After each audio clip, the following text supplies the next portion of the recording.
can lose a lot of faith in people if you watch the news all day.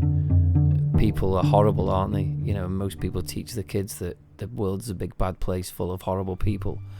But if you get on your bike and ride across a country, you meet countless nice people who are willing to do so many nice things for you. When you come up against your limits, you realise how far you can push those limits. It's lovely to be back, actually. It was a long wait, wasn't it? It's a funny thing because people always question what they're capable of. So you tell people about this kind of thing or about this style of riding, and most people you talk to will say things like, I could never do that, which is not true at all. We all started somewhere, and it was only when you came to have a go at doing something like this that you realise how capable you actually are. It's just about pushing those limits to find out how far you can push them. The Pan-Celtic Race 2021 was a ultra-endurance, self-supported bicycle race that started at Maker Heights in Cornwall.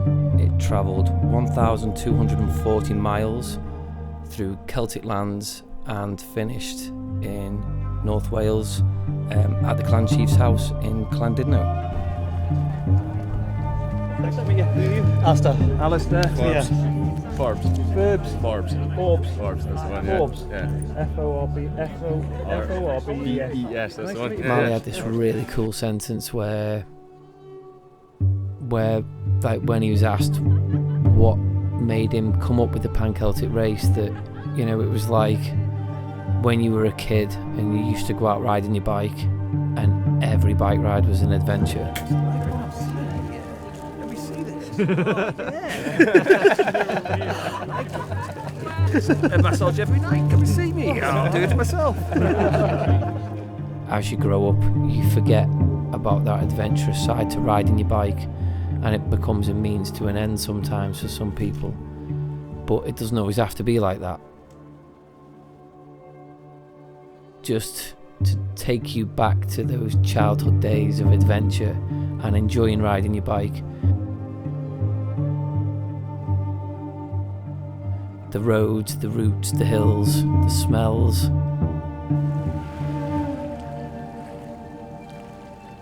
That's what the race is. It's a way of taking people back to a time where you were a lot more carefree, and the only things you had to worry about was getting to a place on your bike, pushing your pedals, eating, drinking, and sleeping.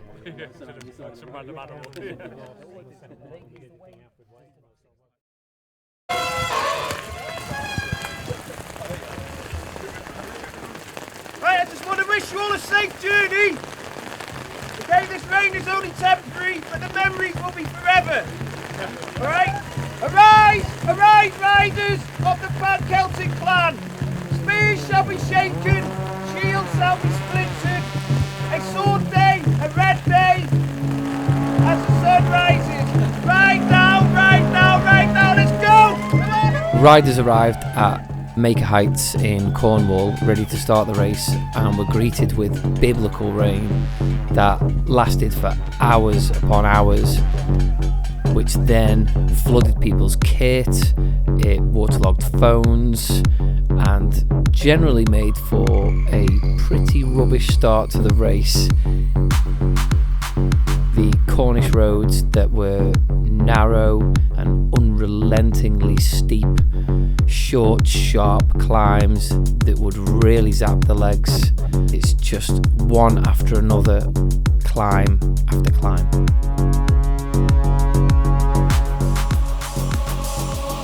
Yeah, the route's brutal. Right, not a single piece of flat in it, the whole thing.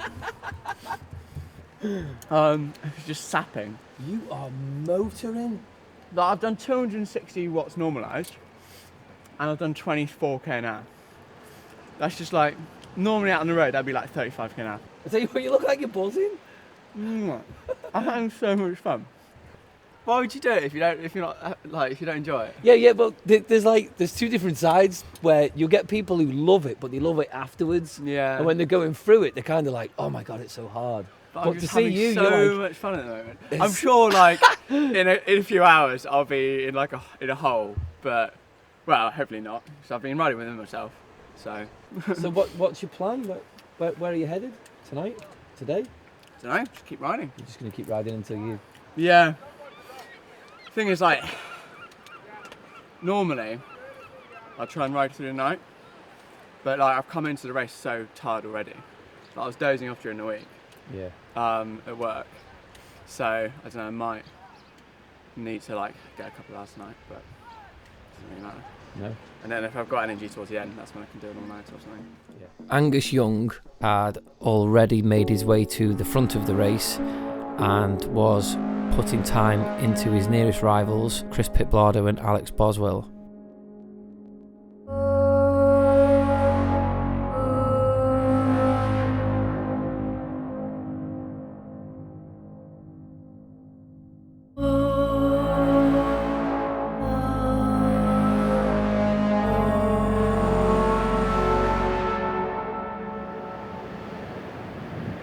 Alex, Paul, Chris and Will came into Land's End fighting for second place before disappearing into the night. Go on, man. How many people have been through?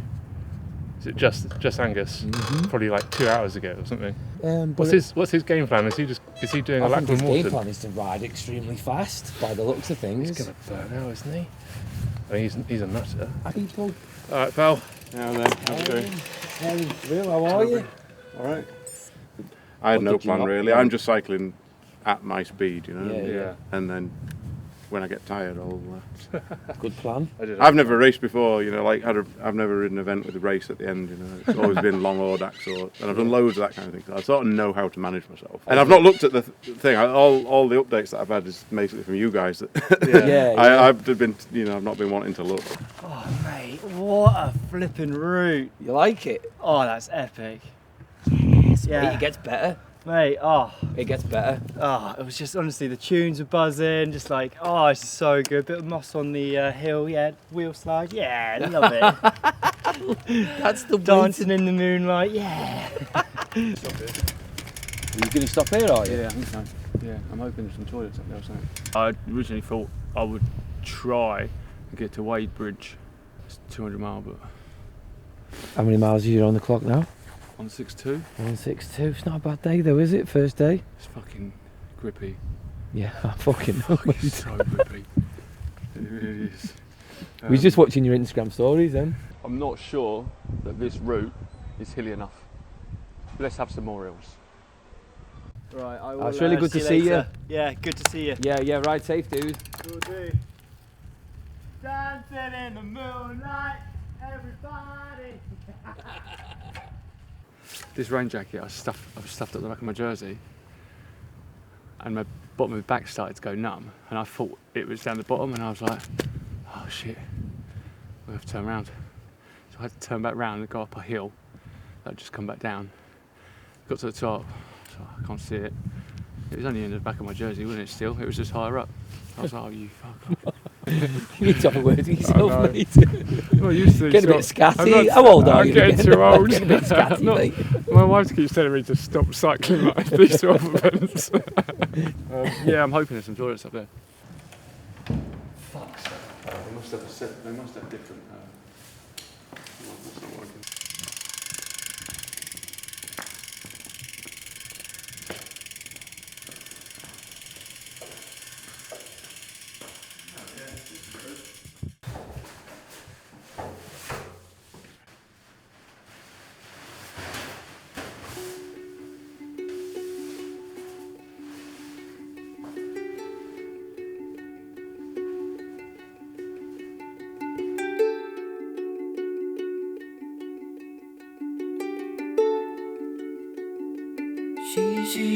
She be dim dim do de da do. She be dim dim do de da do. shi shi shi shi shibba dim dim do de da do. Morning, Bryn. Morning. How's it going, alright? Yeah, good. How you doing? Been better. Yeah? Lovely morning though.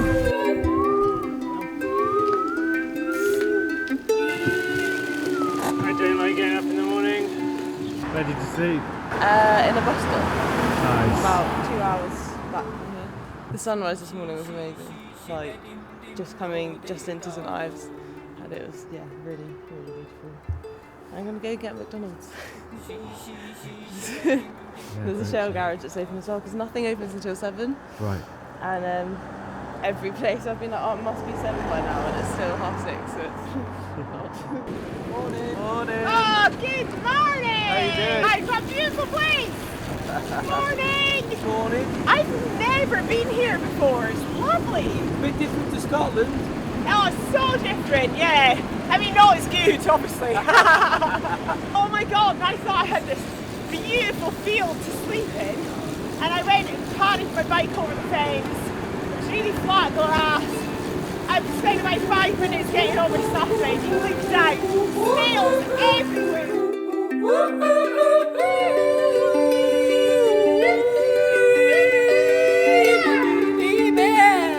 I was all set up and ready and I was like, how grim is this? Like, can I just deal with it? And I thought about it for a minute and they were literally like slugging their way all around, like all over my kit. And I just did images of like them being all over my face when I woke up in the morning.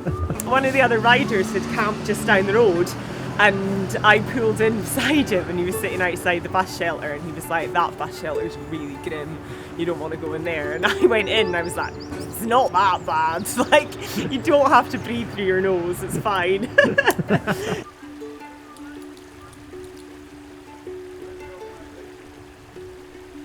Checkpoints are an important part of the race in that they provide a safe haven for riders and provide them with the chance to recharge their batteries both mentally and physically before moving on again. Having ridden through the night, Mike Sheldrick's experience shines through as he arrives at CP1 in 4th place.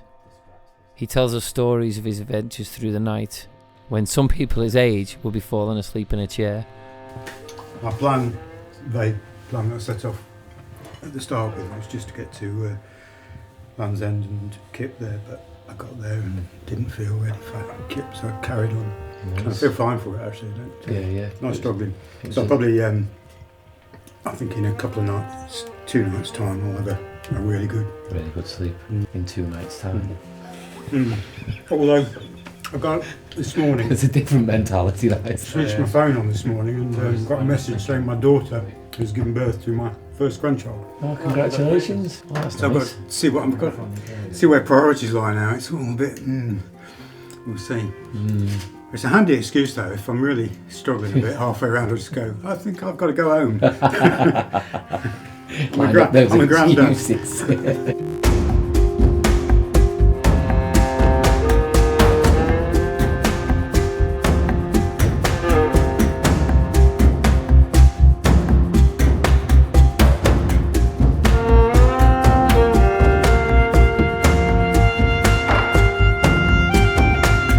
We caught up with Chris just as he arrived into Bridgewater.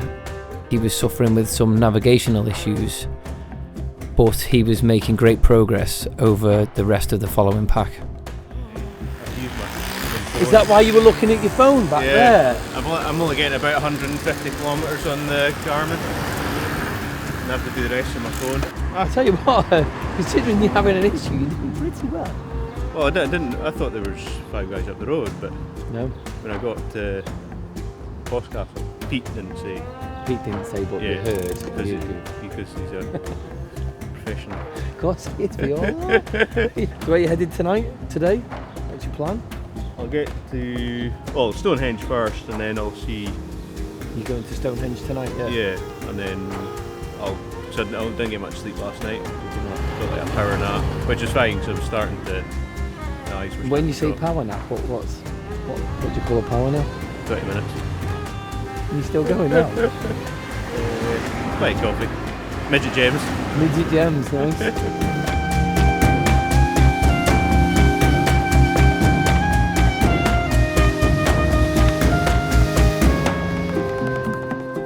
With the weather forecast for heavy rainstorms coming in during the night, Chris didn't make it to Stonehenge and bedded down halfway between Glastonbury and Stonehenge.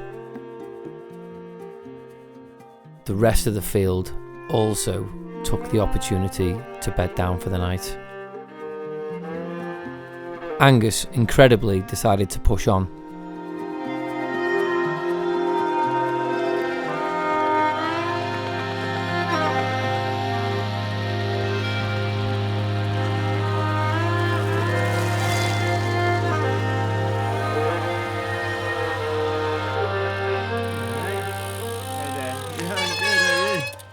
I'm not having a blast. I've settled into that kind of rhythm where it's just like everything just goes a bit numb and your legs are turning but you can't really feel them and like you've got no control of how much power you're putting out. It's pretty slow going in these. I have no idea where I am. It's just like a complete maze of lanes. You just follow a line. I do a lot of just like maths in my head. Really? Yeah, mental maths. Just like working out, oh, if I carry on at this pace, what time will I get to this point? That sort of thing. Just keep me occupied, really. Or like, oh, like, you know, I'm at 21k an hour average so far. If that drops to 20.8k an hour, how much later am I going to be at the finish? Just like completely like pointless stuff. But it just keeps things ticking over. Angus uses his local knowledge and heads for a cave at Cheddar Gorge, where, for the first time since the race's start, he beds down for a few hours. By the time we caught up with Chris at Stonehenge, who was holding second place, Angus was 105 miles ahead.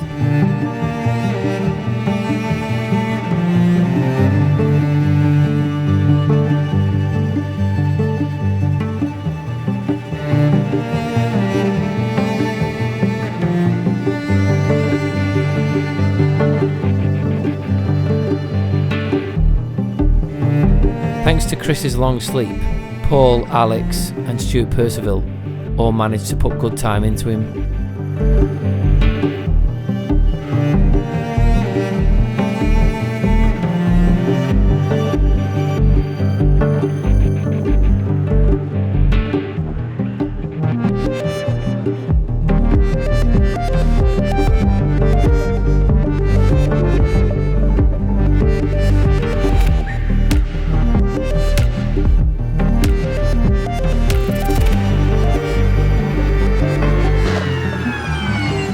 In Bristol, we caught up with a few riders who were taking the opportunity to make use of the big city. Cities provide the opportunity for riders to really start thinking about their next move, with things like public transport allowing them easy access to head home and scratch from the race. My next one went about 50k in this morning. It's been a right struggle. On the steep stuff it's sort of sinking in a bit, so yeah, I'm trying to work out what to do. Still got a fair way to go, and by the sounds of it, I don't know if it's something that's easily solved.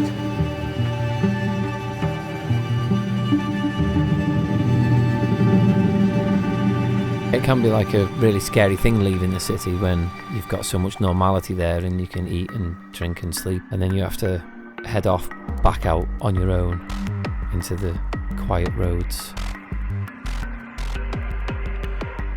Back with your thoughts, dread, fear, loneliness.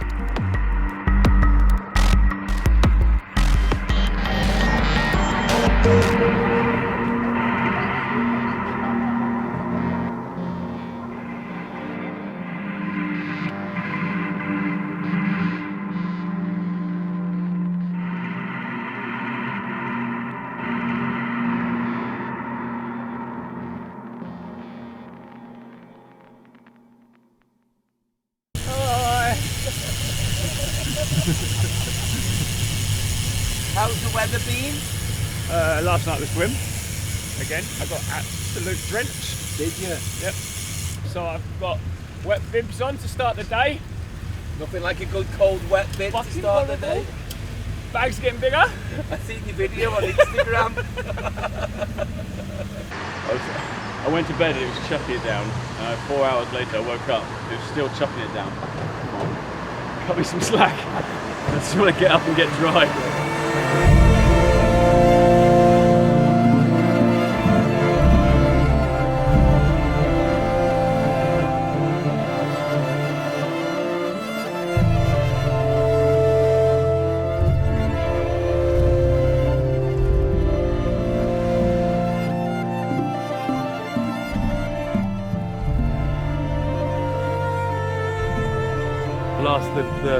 The final flinty bit on the front one, then about half a mile, maybe more than that, maybe like 2k down the road, and the back one went as well. So that's both my inner tubes gone, and then yeah, just before getting to Severn Bridge, really rough bit. You go over a little bridge and it's super rough. I was absolutely hammering it to get back on, to get back up to try and get back up to third. Right. Is that what you're looking for now, third? Well, that's where I was. Yeah, right. I almost caught Chris yesterday morning, just before the gravel bit. Yeah, you were hot on Chris's tail yesterday. But yeah, obviously punctures, and then when again I had to do a patch. Yeah. I've still not got any other tubes. It's all right. I'm gonna go late for the next couple of days. I've got the bivvy. I've not used it yet. Oh, nice. Weather is Weather's getting better. I keep telling people it's getting better. Right, I'm gonna crack on then. Go and enjoy that descent, mate. Yeah, go get him. I will. It's gonna lift my spirits after yesterday defeated me. I reckon I'm about 6 hours behind where I'd want to be. Okay. To plan. So, yeah, because I wanted to do 400k yesterday, and I did just under 3. Still got plenty of time. So I wanted to be in Swansea. Yeah. Get him, man. Despite the troubles he'd faced, Alex Boswell pushes on through the day, overtaking at least 4 other riders that are ahead of him. Well, I've just checked into my hotel for the evening. It's a bit basic, but I'll give you a quick tour. This is the door. You can lock it. This is the loo. Oh, that's the sink. Don't know what that is, but I also get a bin. Whoa.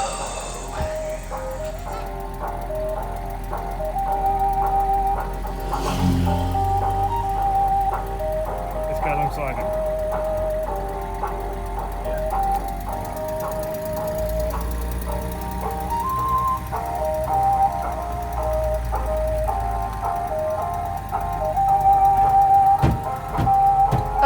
Tiger is the bill of the fate. There's a sticky bottle with you. Come on. Punctures is my nightmare today, but I'm in good shape. You're looking. I'm going to go long, and I'll just get there. Fucking right you are, Ferg. It's the eye of the tiger, it's the thrill of the I think that the race itself, if I was going to say that it was a person, it'd have to be Mally. This is the race within the race. Matt Ryan, for those that don't know. Matt Mally Ryan, the race director and the man who thought this thing up.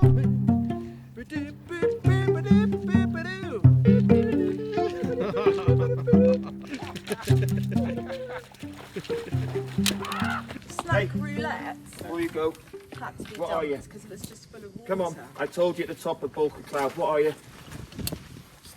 No. A warrior? No, you're all of that, but what else? I forgot, what was it? Come on, what are you? You've won an ad. Come on, what are you? Tell me. Come on. What are you? Think about it. Get fired up. Come on. Come on, think about it. Right. I'll tell you what you are. You're a dot munching Pac-Man, aren't you? Yeah. What are you? Dot munching Pac-Man. And what are you going to do with those dots? You're going to munch them all out. You're going to go mat all along, okay? Can't, I've got a fucking dead arm. I think when he sums it up, you know, he wants the race. He wants to take people back to that time when they were kids and they could just ride bikes all day. without any other care in the world. I think that says a lot about his character. You get caught up in life sometimes, and having something where you can switch off and forget about all your troubles, or even, they don't even have to be troubles that you want to forget about, but just mundane life. You just want to switch off from it all and get out on the road and have an adventure.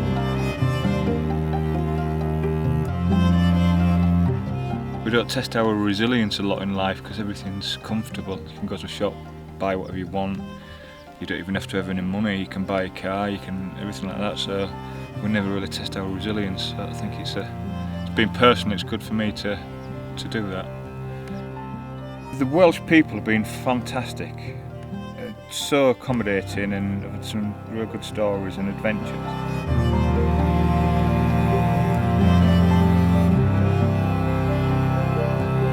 I've never ridden any of this that I've been on, so I don't know Wales at all. Every time I'm on off the main road, I'm just like, how did they find this? It's so cool. And this morning, so I came over from that dog leg, the red dog leg, and then the first couple of hours were difficult. My phone's run out of battery, so I've got no music to block out my own thoughts, and I was just like, oh, everyone's ahead of me, and like that, and I was just giving myself such a hard time. And then I looked up, and there was just like sheep balancing on stupid cliff edges, just and little just animals doing stuff, and it was just so sweet. And then just looking up, and this road just rolling in front of me across the hilltops, and I was like, who cares who's in front of you?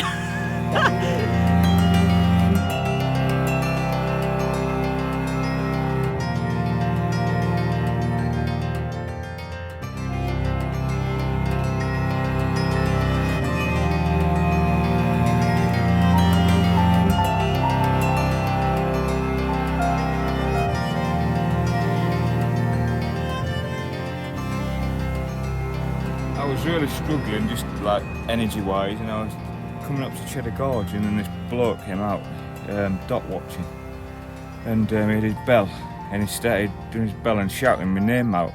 I just started crying, just cycling for no reason. I just started crying because I was I'd been suffering for ages, and it just perked me up, and then I was just off flying down Cheddar Gorge. It's just an unbelievable experience how it sort of gets you. Been raining, every sort of weather condition going, and you start thinking about home and everything like that, and then you remember why you do it, but it just pops out of nowhere. It's just I just felt like stopping at that point and just ringing his bell, and that was it. It just spurred me on. It was just incredible. It's just so nice, really. And then you get up and it's beautiful like this. It's been raining, and then you come up there. This lovely, lovely climb. But yeah, I don't know how 2 ibuprofen are supposed to go between my backside, my hip, my knee. I don't know, it's a bit diluted there. But yeah, fantastic. What a journey, really. Meanwhile, on this year's short route, we caught up with Jack Breen at CP2, who'd pulled out a huge lead over second place Michael Rollerson. It's Jack Breen? Yeah, Jack Breen, yeah. God, Angus Young, what is he on? This guy. Did you not know he'd come through it? Yeah, no, I did. Oh, you did? I just, I saw that he did that loop, and then I was in Wookey Hole and he was in Cheddar Gorge, so I was like, oh, I'll catch him up. And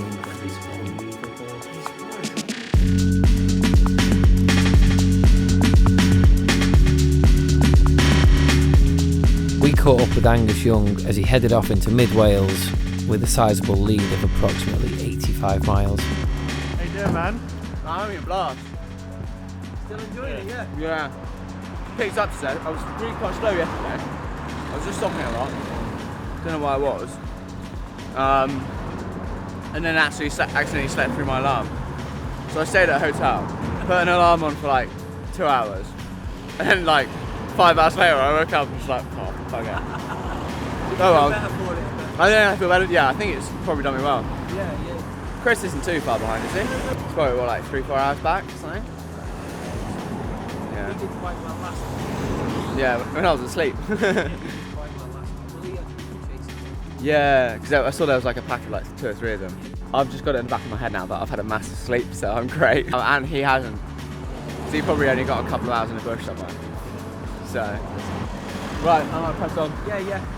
Thanks for talking to me. That's all right. Right, cheers, Dan. Have a good one. Take it easy. Yeah, and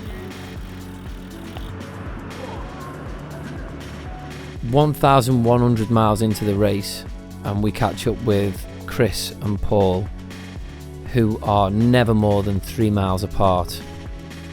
It's clear that Chris's capabilities in the hills compared with Paul's capabilities on the flats means that they can't put any distance into one another and are constantly vying for second place.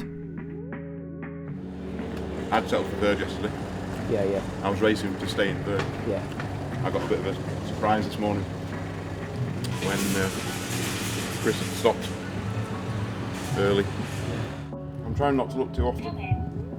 It's quite strange, trying to manage everything else at the same time.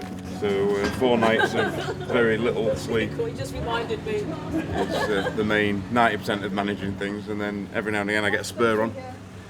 I enjoy the racing aspect of it, and then I have to manage everything else for a while. So what did you do last night? Did you stop for a while? I totally hit the wall. Oh, did you? Just pretty much at 9 o'clock, just the wheels fell off. Oh, right. So I just called it early and just kind of got to sleep. Just found a field somewhere. And then I didn't have food for like a 9-hour ride because everywhere was closed. No, it's been quite good the last couple of days because we're kind of doing that all the time. Yeah. Then he must have passed me through the night. I woke up in the morning, he was like 50 miles ahead. I was like, oh no!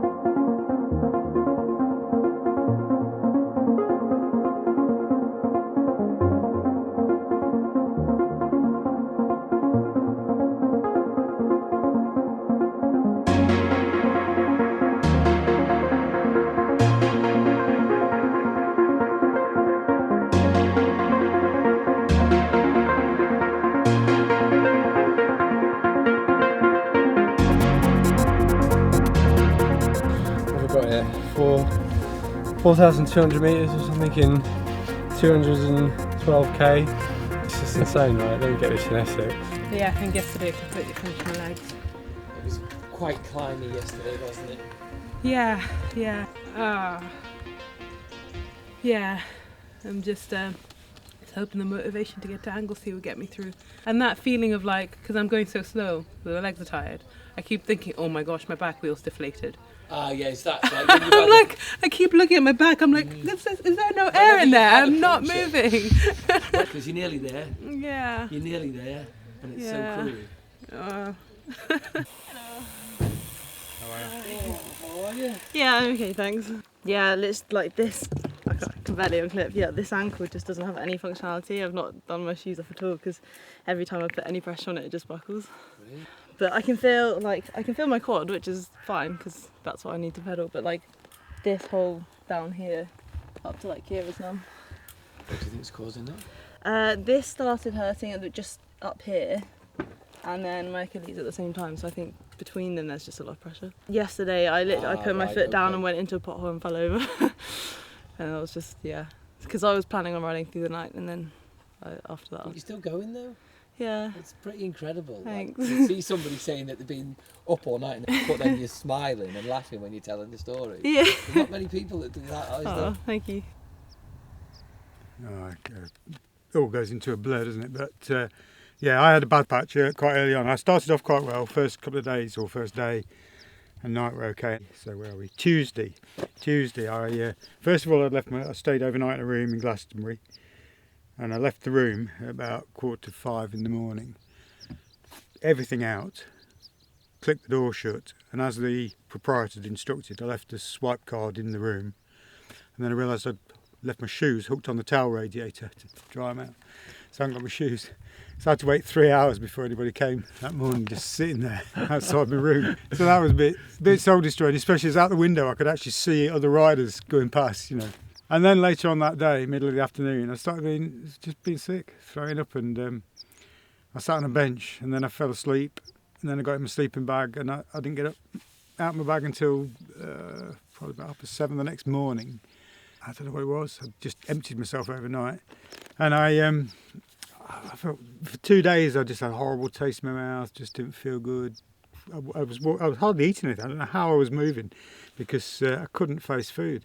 And I was going into shops and looking at food, and I just looking at chocolate bars. I love it, you know. And I really only got my appetite back yesterday, you know. Finally got it going. But throughout, my legs have been okay, you know. The legs have always been there. It's just stomach, really. How's your granddaughter?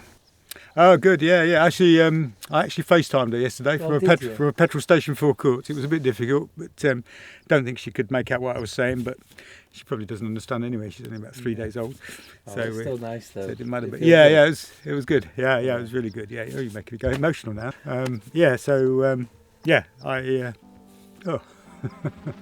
that's brilliant. So as soon as I get home, my daughter, they're up in Sheffield, I'm in Leicester, but I'll find a way of getting up and giving her a proper hug. That stupid strapline they've got about we who travel have stories to tell. If you just turned up at the finish and said, oh, everything was fine, it's been a really steady ride, that wouldn't work, would it?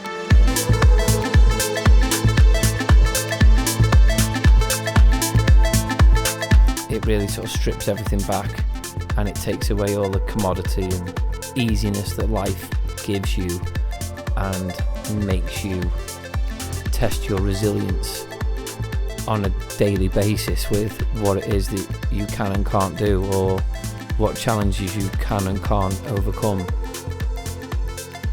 And it just takes you out of your comfort zone and makes you ask questions that you might not want to answer. I won't be the first to have walked up here, I don't think. I actually got down to the metal barrier down there and then looked up and thought, it's 940 miles in and I think I've got every right. It's 8:15 in the morning. Most people are in bed, aren't they? So fuck them.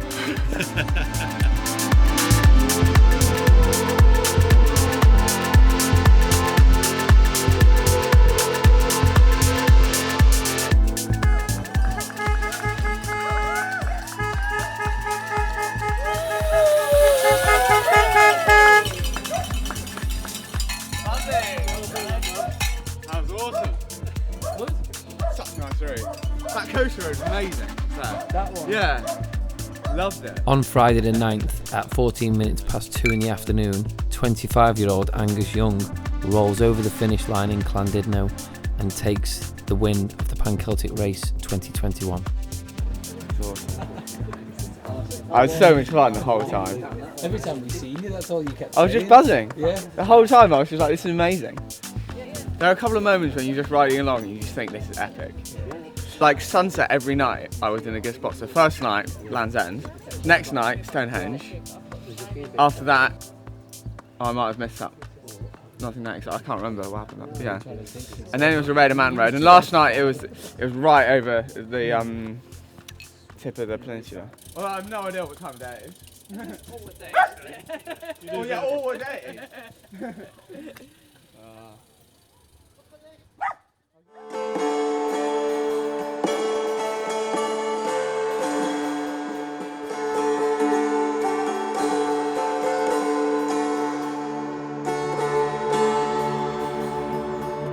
Are you involved in a proper race here? There was kind of a gentleman's agreement this morning. What was the gentleman's agreement? Till we found breakfast. Ah, nice. His legs were kind of pretty done in this morning, but I think he's starting to work into it, so Right. you might pick up. At this point in the race, exhaustion sets in. Both riders push each other to the extreme. Chris takes a wrong turn while Paul has a 15-minute nap, and inevitably they come together once again.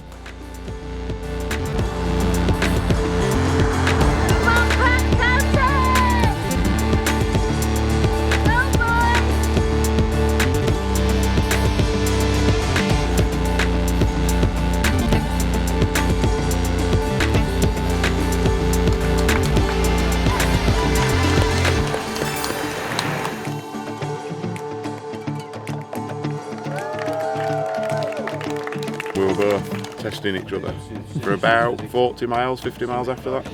You know, he'd stretch me out on the climbs and I'd just reel him in.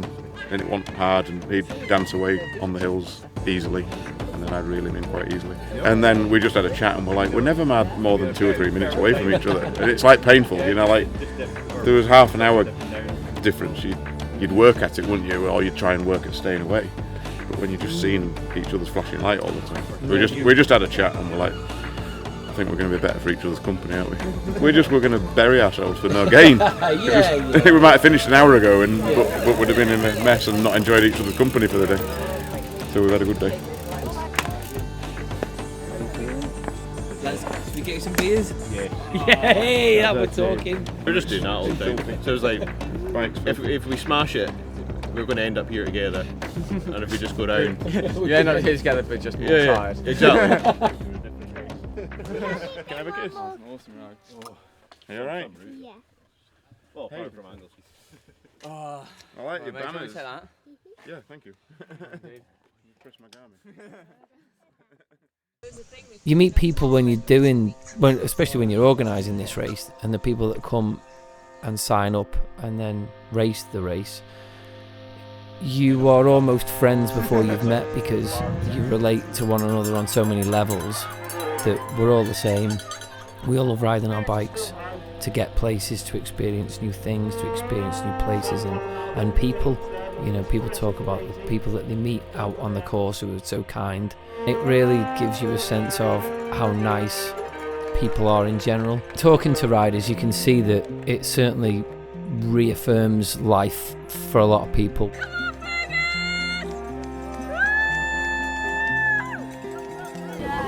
Everything that went wrong could go wrong. You want to see my bike? Proven conclusively that doing it on a TT bike is not the formula. What's the name of that bike company that sponsors the Enigma? There's no puzzles there, I tell you. They are the right thing, the right bike.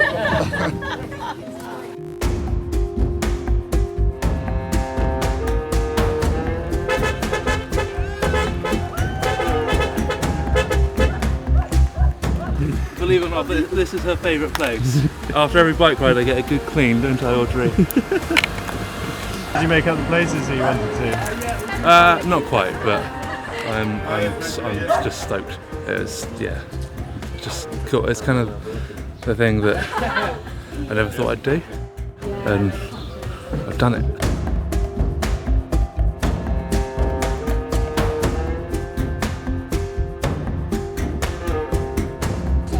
You'll love this. Travelodge setup. Travelodge was fully booked. So I went and tried to sleep on a bench from a foil blanket. That was no good. So I just laid on the grass, wrapped myself up in this foil blanket, thought, this is really comfy. Then I woke up and there was 2 policemen there. And they're like, we've got reports of someone sleeping by the road wrapped in tin foil. I wish I'd been quick enough to think, like, I've not seen him. You know, my pedal fell off today. It fell off, it was attached to my foot. I was like, this is it. I'm going to have to scratch. And I'm in Anglesey. Last seen my headphones wrapped around my pedals 4 days ago. And I was like, exactly. So I've got a bit of a sore shoulder and my pedal. I listened to my podcast. That was alright.